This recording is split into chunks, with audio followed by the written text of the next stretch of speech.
ओम श्री भगवत वासुदेवाय नमः। राधे राधे। जय श्रीमन नारायण। आज हम सुनेंगे पुरुषोत्तम मास महात्म अध्याय 17।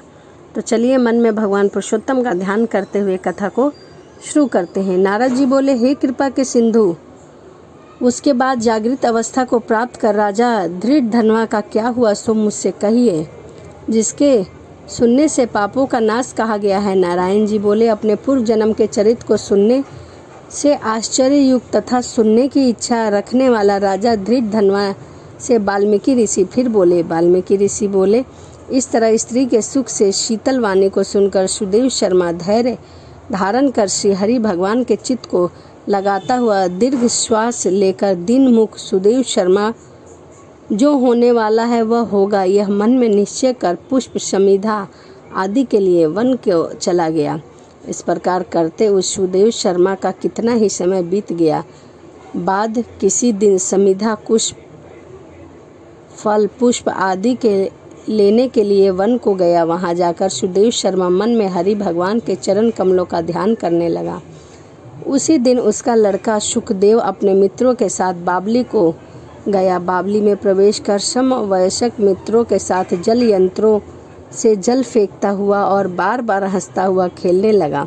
गर्मी के ऋतु में बार बार जल में खेलता हुआ हर्ष को प्राप्त हुआ। इस तरह प्रेम में मग्न सब बालकों से खेल करते हुए अथाह जल में खड़ा हुआ वह सुखदेव बालक मित्र बालकों से पीड़ित होकर मित्र वर्ग के भय से भागने की इच्छा करता हुआ और भाग्य से प्रेरित वह अपने सांसों को रोककर अपने मित्रों को छलने की इच्छा से वह यथार्थ जल में गोता लगाने लगा, किंतु उस जल में व्याकुल होकर उसने बाहर निकलने की इच्छा करता सहसा अर्थात जल में वह बालक मृत्यु को प्राप्त हो गया। जल से निकलते हुए बालक को न देखकर वे सब समवयस्क मित्र बालक चकित होकर हाहाकार करते हुए जोर जोर से चिल्लाने और दौड़ने लगे। अत्यंत शोक से ग्रसित वह बालक उसकी माता गौतमी के पास जाकर बोले। उन बालकों के अत्यंत अप्रिय व्रजपात के समान वचन को सुनकर पुत्र में प्रेम करने वाली वह गौतमी तुरंत पृथ्वी पर गिर गई। उसी समय वन से सुदेव शर्मा आया। पुत्र का मरण सुनकर कट्टे वृक्ष के समान पृथ्वी पर वह भी गिर गया। बाद दोनों ब्राह्मण स्त्री पुरुष उठकर बावली को गए। वहां जाकर मृत पुत्र का आलिंगन कर उसके शरीर को गोद में लेकर सुदेव शर्मा बारंबार पुत्र का मुख चूमने लगा। अपने गोद में स्थित मृत पुत्र को बार बार देखता हुआ रोता विलाप करता गदागद अक्षरों से बोला। सुदेव शर्मा बोला, हे पुत्र, मेरे शोक को नाश करने वाले शीतल सुंदर और शुभ वचनों को बोलो। हे वत्स, मेरे मन को प्रसन्न करो। वृद्ध माता पिता को छोड़कर तुम जाने के योग्य नहीं हो। हे वत्स, वेदाध्ययन के लिए तुम्हारा श्रेष्ठ मित्र बुला रहा है और बड़े हर्ष से पढ़ने के लिए उपाध्याय तुमको बुला रहे हैं। हे पुत्र, तुम शीघ्र उठो। इस समय क्यों सो रहे हो? तुमको छोड़कर घर नहीं जाऊंगा। घर में मेरा क्या काम तुम्हारे बिना? इस समय मेरा घर शून्य जंगल के समान हो गया है।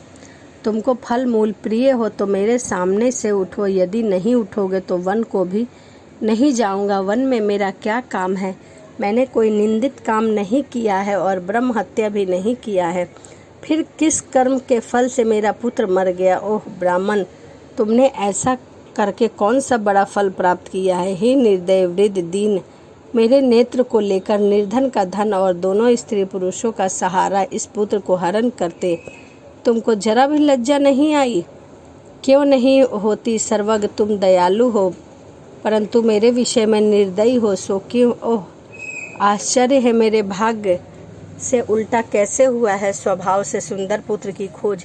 इस समय मैं क्या करूं? कहाँ रहूं मैं? पुत्र, तुम्हारे मुख और सुंदर नेत्रों को कहाँ देखूंगा?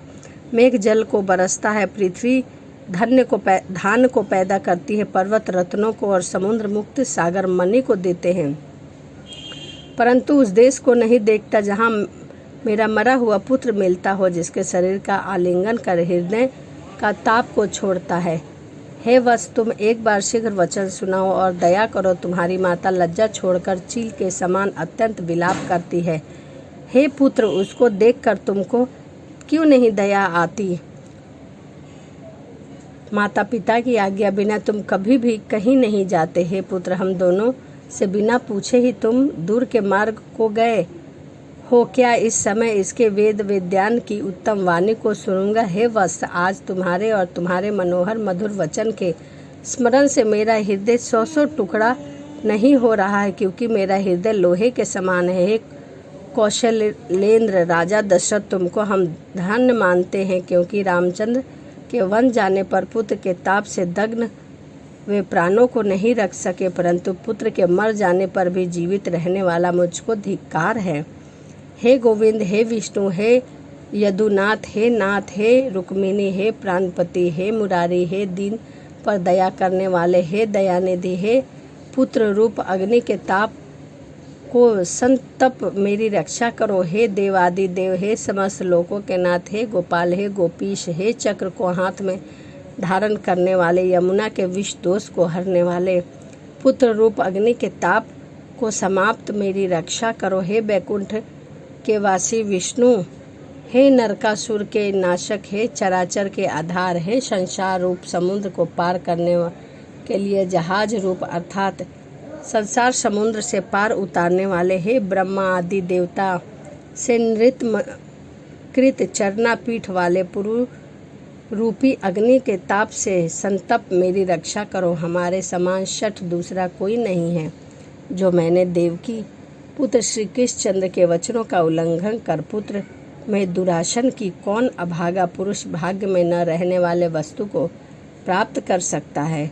इतिश्री ब्रह्म नारदीय पुराण पुरुषोत्तम मासे महात्म 17वां अध्याय समापम। श्री हरिशरणम। इस प्रकार के वचनों को बार बार राजा कह रहे थे और पुरुषोत्तम मास की कथा अध्याय 17 यहीं समाप्त होती है। इसी के साथ वीडियो को समाप्त करते हैं और मिलते हैं अगली वीडियो में पुरुषोत्तम मास महात्म कथा 18 के साथ। तो चलिए मिलते हैं अगली वीडियो में। राधे राधे, जय श्रीमन नारायण।